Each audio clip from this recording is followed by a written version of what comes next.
सर्वत्र गोविन्दनामसङ्कीर्तनं गोविन्द गोविन्द। दशकं 45 बाललीला। अयि सबलमुरारे पाणिजानुप्रचारैः किमपि भवनभागान् भूषयन्तौ भवन्तौ चलितचरणकञ्जौ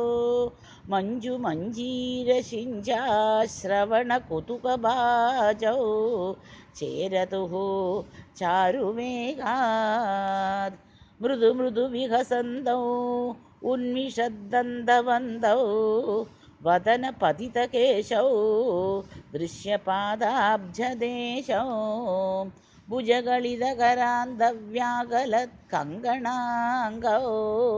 मतिम् अहरद उच्चैः पश्यतां विश्वनृणाम् अनुसरति जनौगे कौतुकव्याकुलाक्षे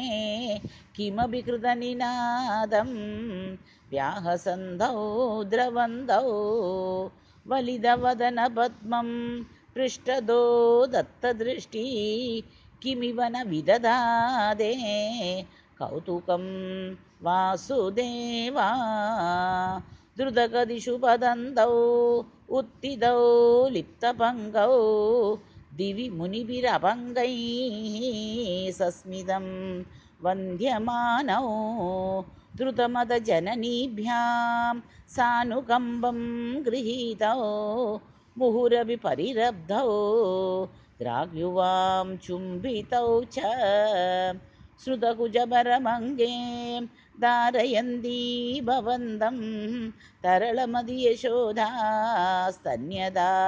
धन्यधन्या कपटपशुभमध्ये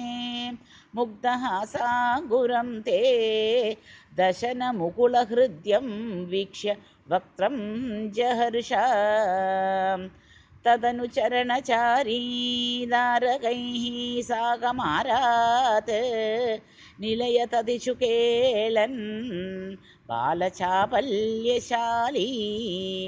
भवनशुकविलालान् वत्सकांश्च अनुधावन्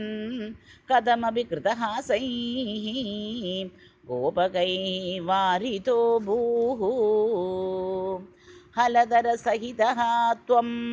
यत्र यत्रोभयादो विवशपतितनेत्राः तत्र तत्रैव गोप्यः विगलितगृहकृत्याः विस्मितापत्यभृत्या मुरहरा मुहुः अत्यन्ताकुला नित्यम् आसन् प्रतिनवनवनीतं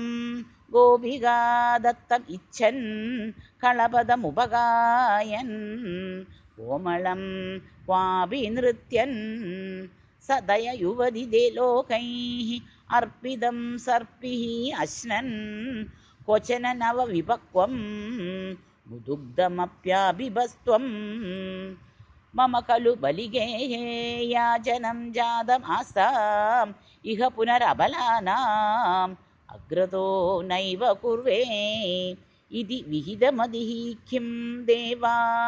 सत्यञ्च याज्ञां दधिकृतमहरद् त्वं चारुणा चोरणेन तव दधिकृतमोषे घोषयोषाजनानाम् अभजत हृदि रोषो नावकाशं न शोकः हृदयमभिमुषित्वा हर्षसिन्धौ न्यदास्त्वं स मम शमय रोगान् वादगेहादिनादा। सर्वत्र गोविन्दनामसङ्कीर्तनं गोविन्द